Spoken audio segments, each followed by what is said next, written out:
My name is Roger Bissell, and I'm standing in here for our regular host, Vinay Kolhatkar. Today on the Savvy Street Show, we have a distinguished guest from the field of philosophy. And also here again is my co-host, Marco Ouden. Marco is a well-known libertarian and publisher of the blog, The Jolly Libertarian. And he's going to introduce our special guest. Welcome to the show, Marco. Oh, thank you, Roger. Our special guest on the show today is Michael Huemer. Michael is the professor of philosophy at the University of Colorado at Boulder, and his fields of expertise include epistemology, ethics, metaethics, and political philosophy. Michael is the author or co-author of a dozen books, one of them which is not yet published, and his books include Ethical Intuitionism, The Problem of Political Authority, and his most recent book, Understanding Knowledge. He's also the author of over 80 academic articles. Welcome to the show, Michael. Thanks. It's great to be here. Thanks for having me. Okay, I have a couple of questions to lead off with about your method of doing philosophy. First, Michael, you call yourself an intuitionist.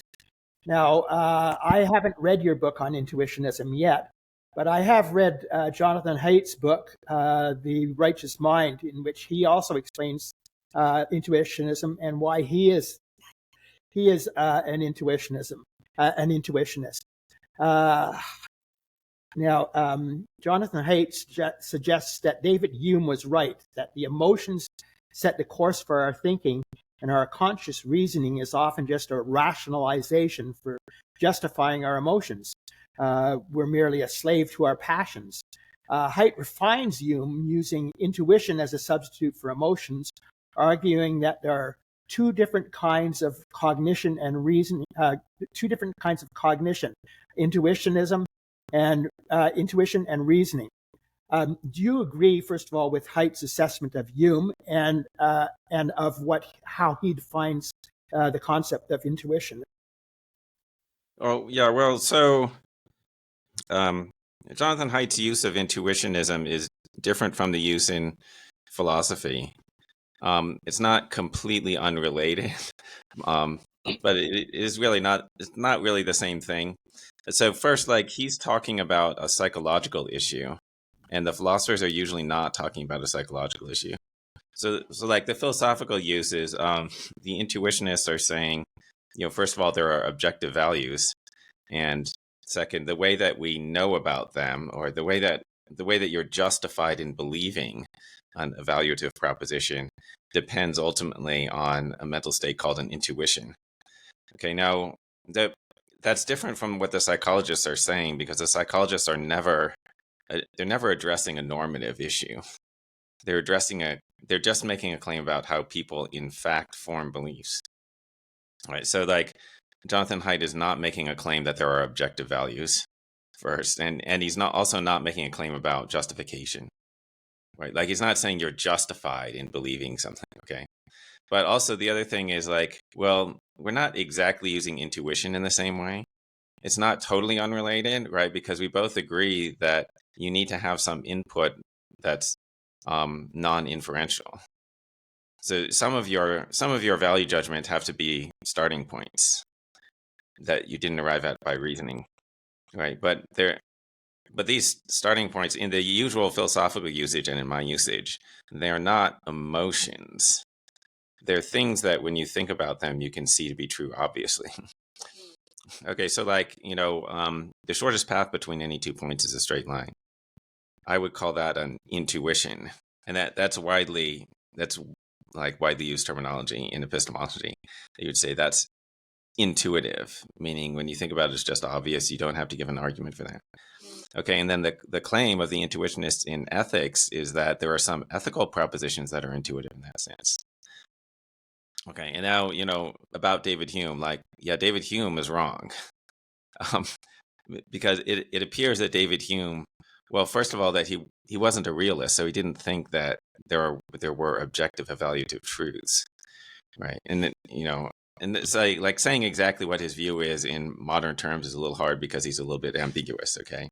But he didn't think there were objective values, right? And then So if there are objective values and then we have cognitive states that represent them, like, okay, well then that goes against Hume's view about human motivation.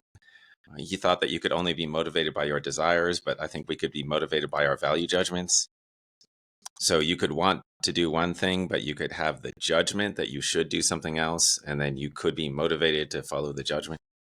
So, yeah. Well, I'm definitely going to have to read your book to find out more about that, because that sounds like quite a different take than Haidt's take, and I like the philosophical approach.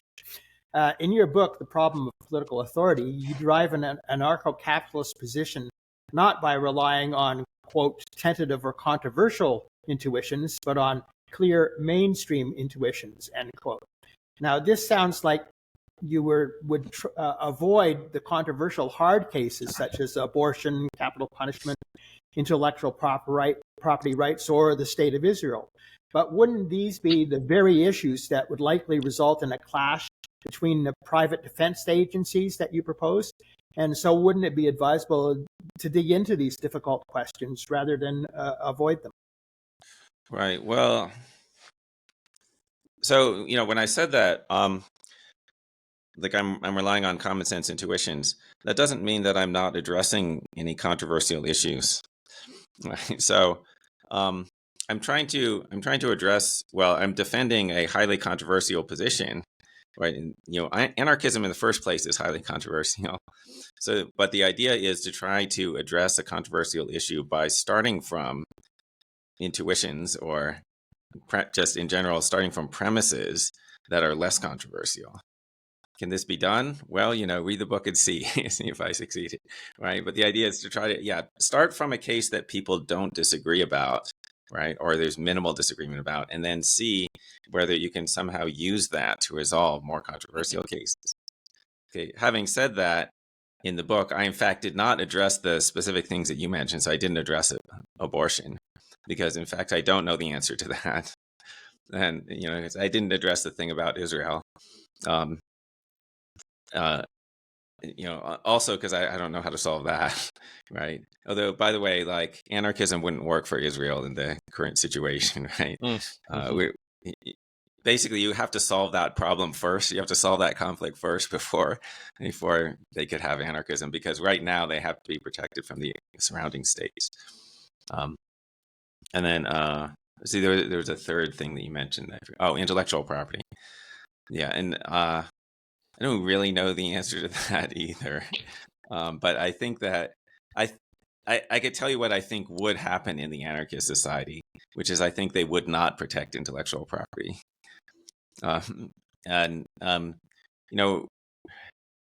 Roughly speaking, because I think that you have to get a lot of agreement, like, in order to have something be reliably protected. Like, there has to be pretty good agreement about it, which there isn't about intellectual property. And so, like, you could have some communities that think it's legitimate and a bunch of other communities that think it isn't. And just the nature of this particular issue is that if half of the people are not recognizing it, then it's pointless. Right? So, like, yeah, right? Because, like, if half of the people can take your patents and then the other half of the people can't, then you might as well not have patents. Well, that's a very good point. And I love this particular subject, which unfortunately we're not focusing on. I wanted to follow up on the starting from a widely agreed point and then basing arguments on that. I was going to tie my next question to what Marco asked you. I was going to ask you if you see an advantage in using intuition rather than formal argument to promote individual liberty. And I guess your answer would be, well, no, that's not what I do. You would say that you would start with your groundwork intuitions, and then you would build on that using arguments and facts and so on. And I was going to ask you, well, there are always going to be sophists who are going to they're going to pluck something out of what you said, like, well, gee, I have an intuition that certain government intervention programs or control over the economy or private individual behavior, my intuition says those are justified. So how do you deal with people who claim to be being intuitionists, but they come up with some conclusion that's wildly different from yours. Right. Well, so, first I want to sort of clarify, like, I'm not doing some weird new methodology that, nobody ever tried before. As a matter of fact, I'm doing the same thing that everyone else is doing, right? Because there aren't any people who present infinitely long arguments. And in the history of the subject, there has never been anyone who presented an infinite argument. Everyone has starting points. And so, and like, like most objections to intuitionism are apparently objections to having any starting point, right? Which is kind of like, if you think about it as an incoherent idea, okay. The difference is just that I recognize that fact. I recognize I have starting points. I recognize what they are, and I defend what I'm doing explicitly. Everyone else just does it, and they don't say that that's what they're doing. Yeah. Right? But anyway, but okay. But, your main question is, okay, so suppose somebody says that they have very different intuitions from me. What would I do? Okay, so, well, there's two possibilities, right? Because it wasn't clear. Are they just lying about what their intuitions are? So if the question is, how do I stop people from lying about their intuitions? I cannot. I can't stop them. Okay. But what if they actually do have very different intuitions? Well, so like this is why I said, well, we try to take very widely shared intuitions. All right. So like my intuitions are that I would start with would not be things like, libertarianism is true. Or, like welfare programs are unjust. It would not be that. It would be something that Democrats would agree with. Right. So it would be something like, well, it wouldn't be okay for me in reality right now to go over to my neighbor next door and demand that he give me a bunch of money and like point a gun at him and tell him, give me the money because I need to send money to Oxfam to help the poor, right? And like, you agree I can't do that, right? Okay, so like that would be the normative starting point. And then I start asking them, okay, if somebody disagrees with that, then I don't know what to do. But almost everyone agrees with that. Okay, and then I can start asking them things like, well, then why would it be okay for the state? What's special about those guys? Why do they get to do that? Right. And my experience is, in fact, people do not have a good answer to that. Right. And I've read the literature, so they're probably not going to come up with an answer that I don't know about. Right. Sure. Philosophers have thought about this, and there are answers to it, but they just are not very good. So you're basically saying that most people go in pretty much the same fashion that you do, but they might call them premises or assumptions or axioms, but it's whatever. It seems upon reflection, it just seems to be obvious. It seems to be like, well, how could you question that?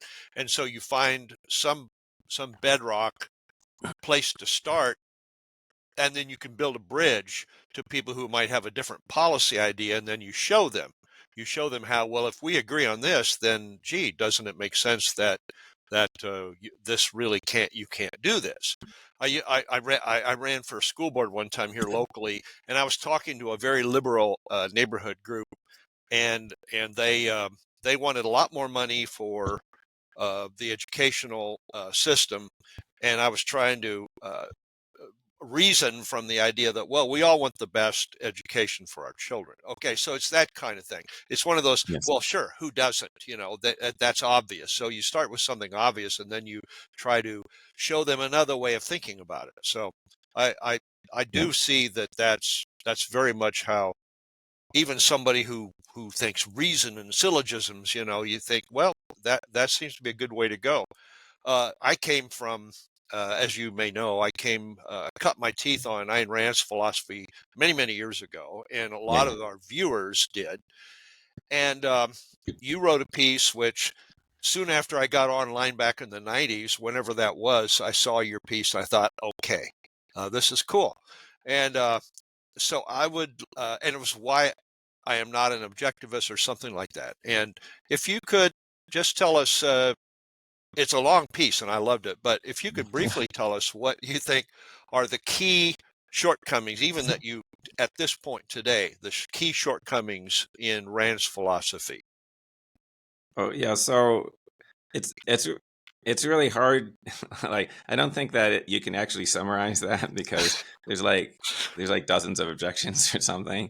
Okay. I think so I'll say the most distinctive thing about Ayn Rand as a philosopher is her theory of the nature of ethics, which appears in that essay, The Objectivist Ethics. Okay. That's the most distinctive of her. And it's not the only thing, and I don't know, might not even be the most important thing, but it's the thing that she contributed to philosophy that's most different from what other people were saying.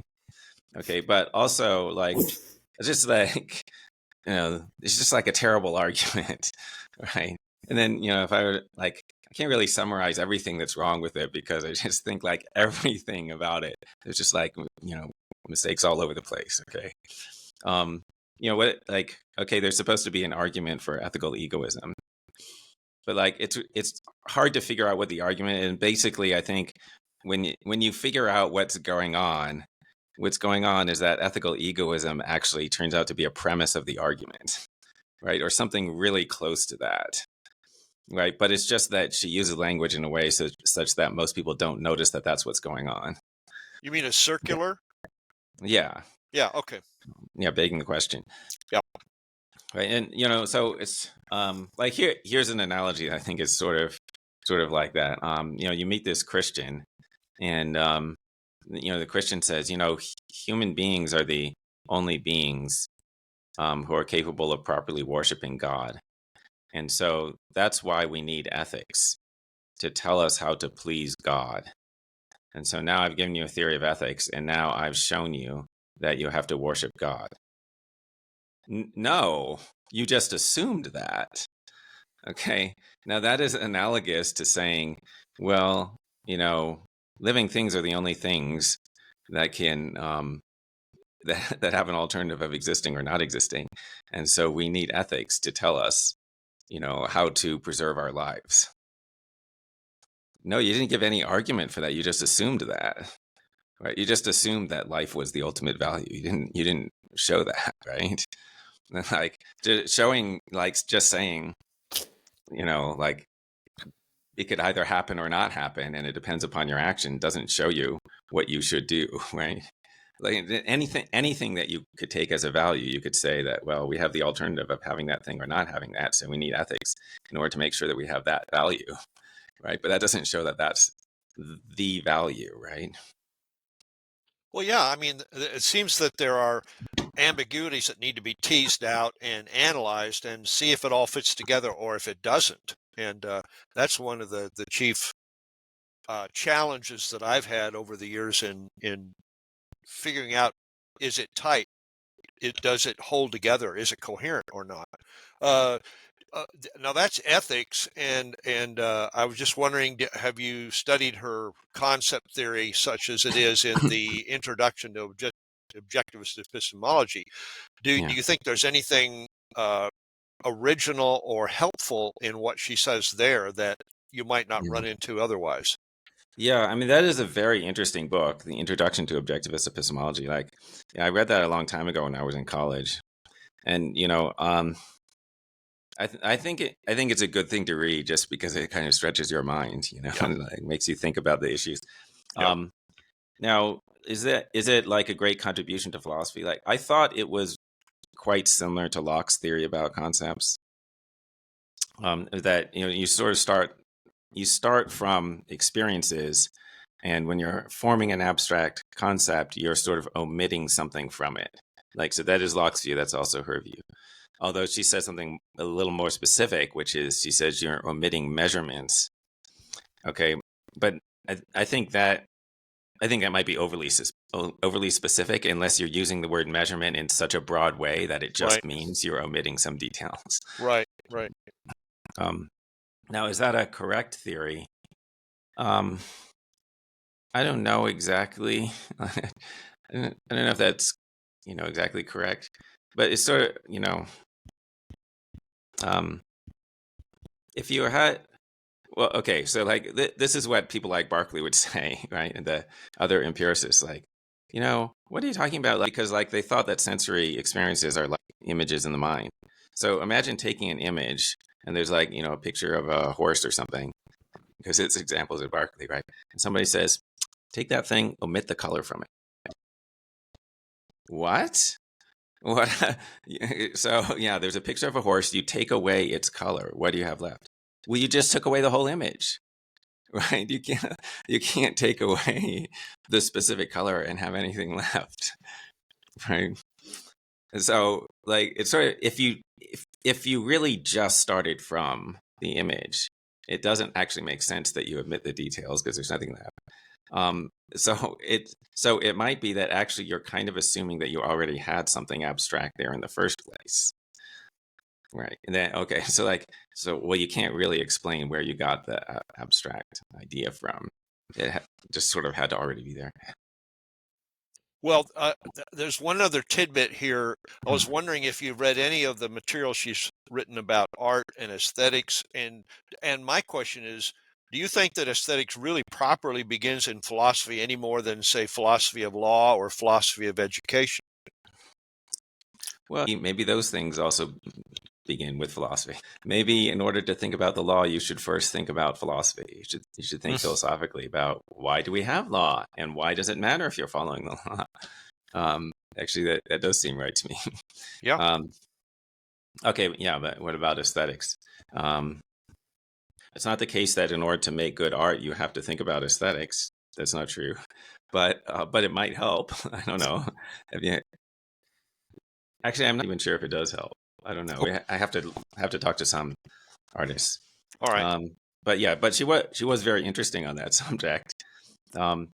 Although, like ultimately, I guess I do not agree. Do not agree with her definition of art.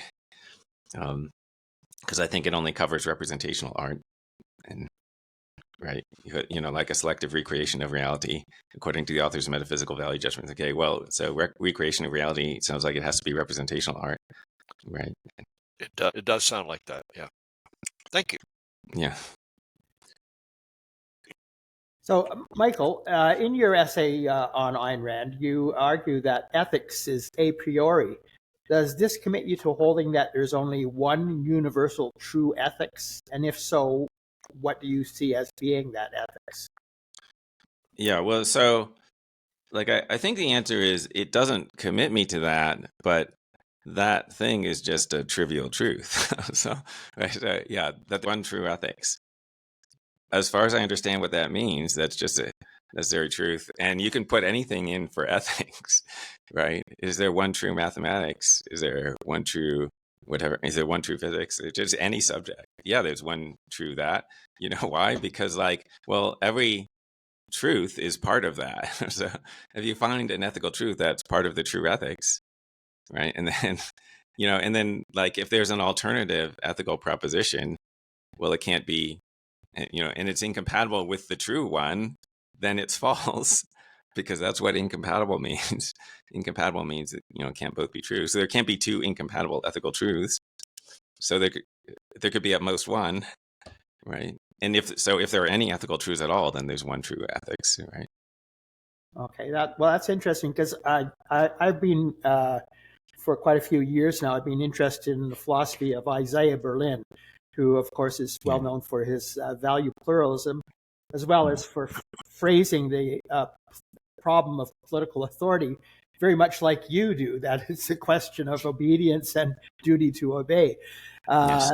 Anyways, regarding value pluralism, he says that genuine values can often be in conflict. And in any given situation, we have to make a choice. And as an example, are we going to be brave and risk death to save a stranger?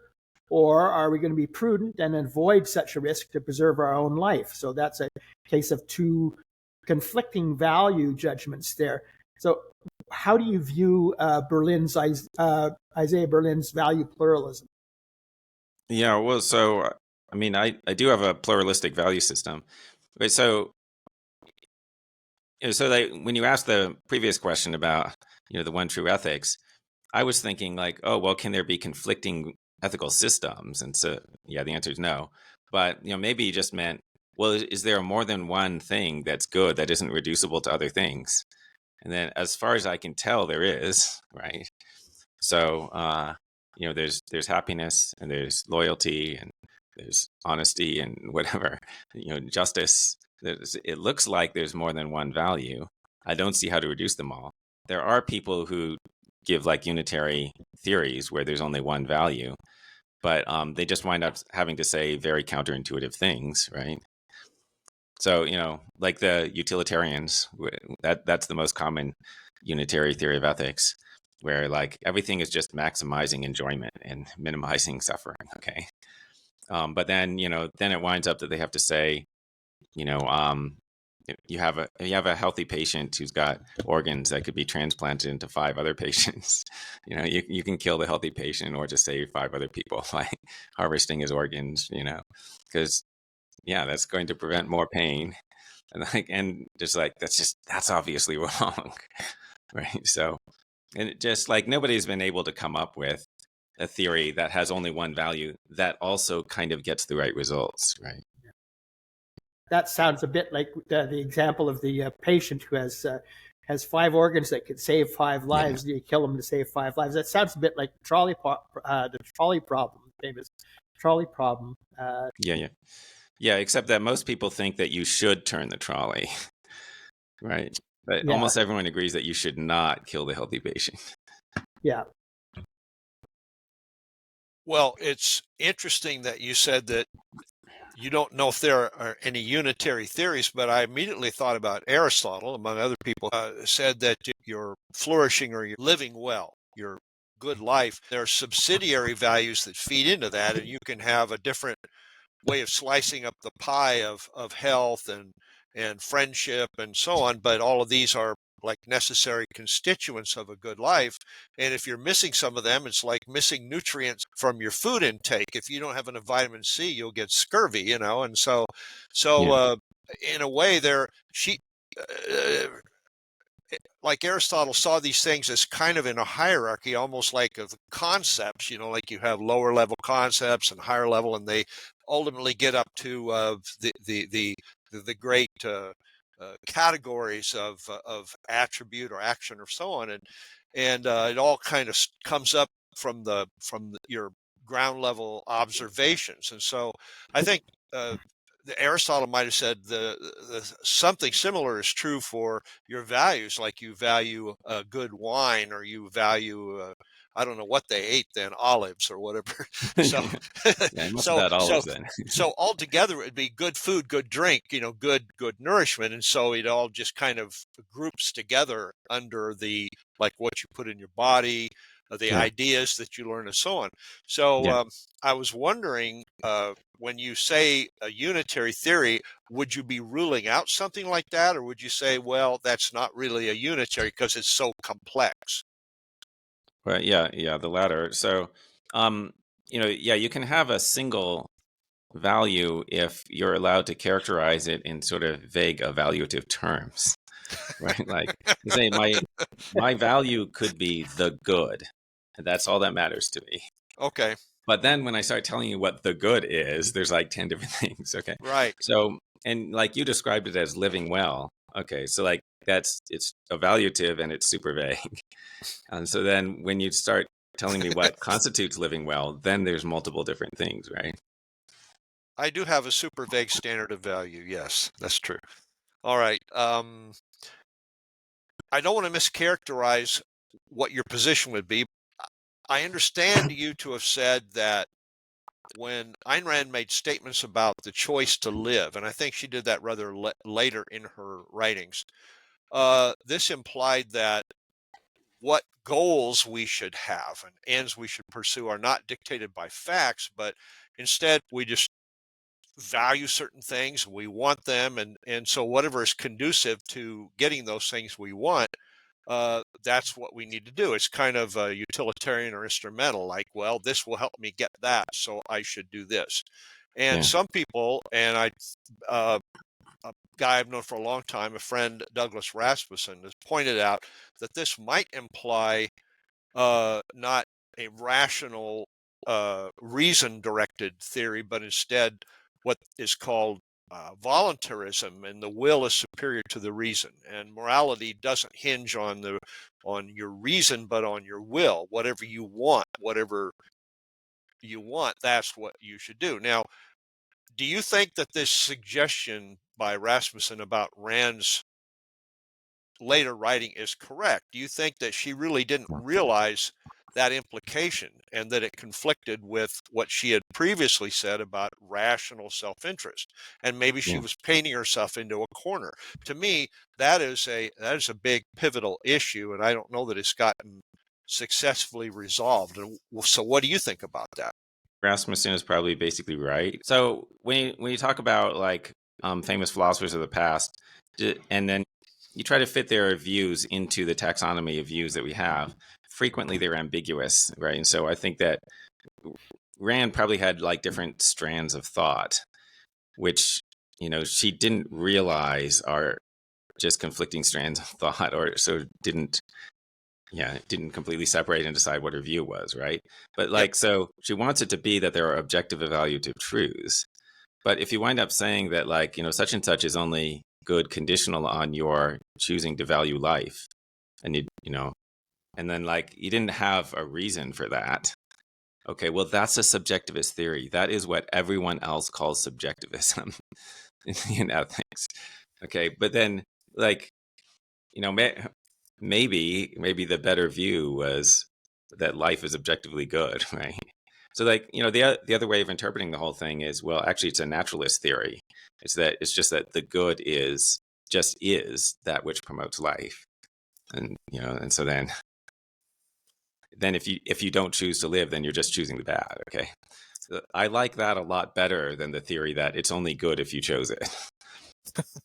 Right. I mean, Plato, his Euthyphro was like, is it good because I desire it, or do I desire it because it's good? You know, that whole conundrum. I agree with you. I agree with you. One of her gambits in general was the nature will take its course gambit. You know, and if you didn't like the law of contradiction, well, you know, try to get along without it and see what happens, buddy.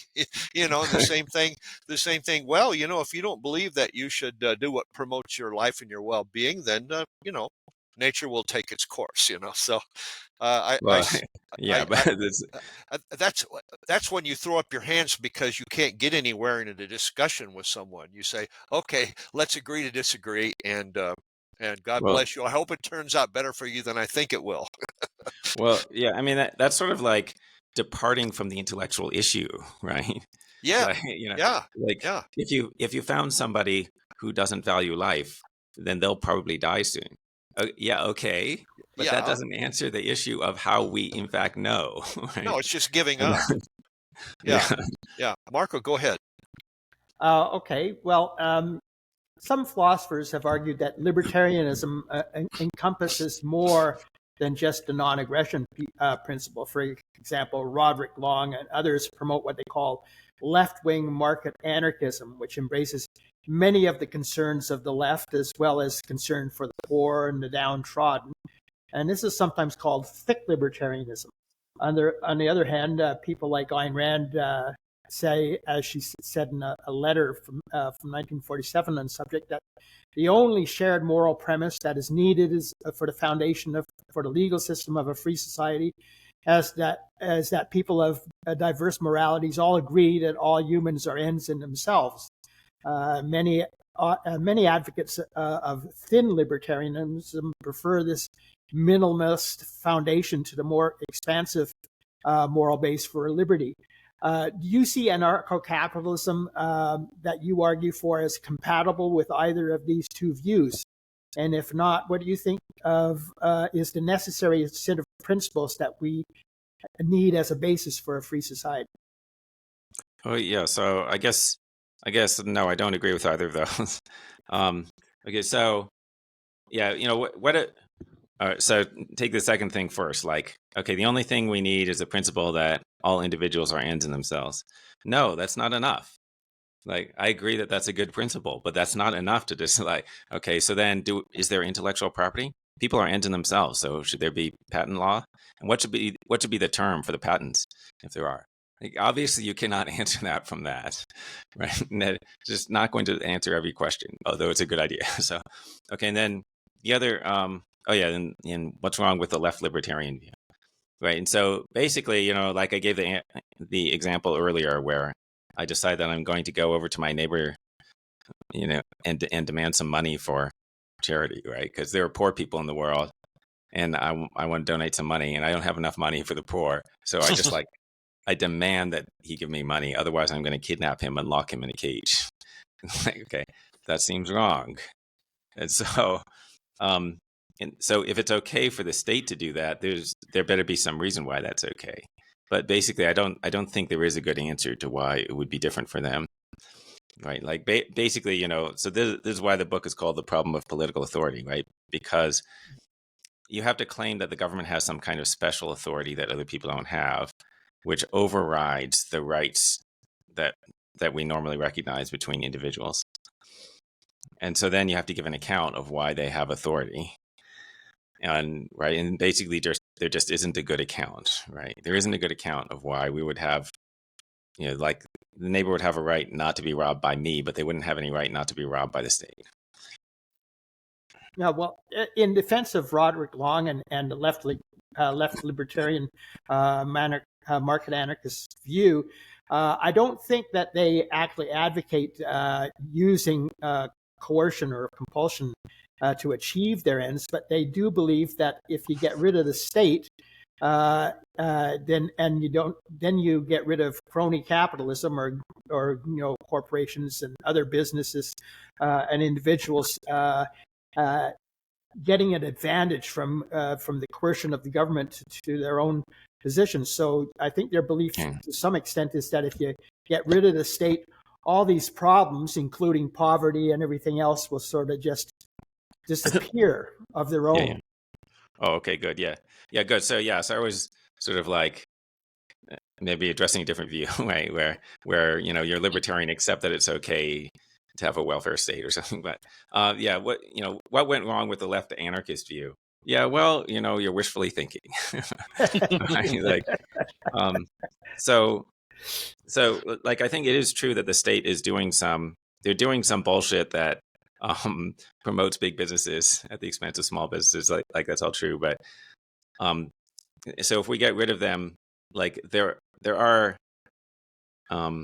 like small businesses would prosper more, okay, and then maybe there could be private charity to help the poor, but I don't think it's going to just like fix everything, right? Like there's still going to be poor people, and by the way, there's going to be inequality.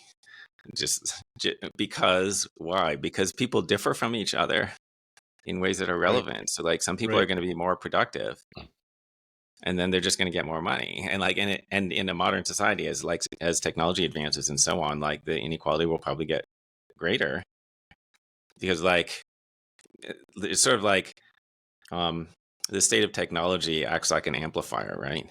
So it can amplify the differences in people's productivity. Somebody who's productive, the technology can help them be super productive, and also like just kind of the interconnectedness of the world, right?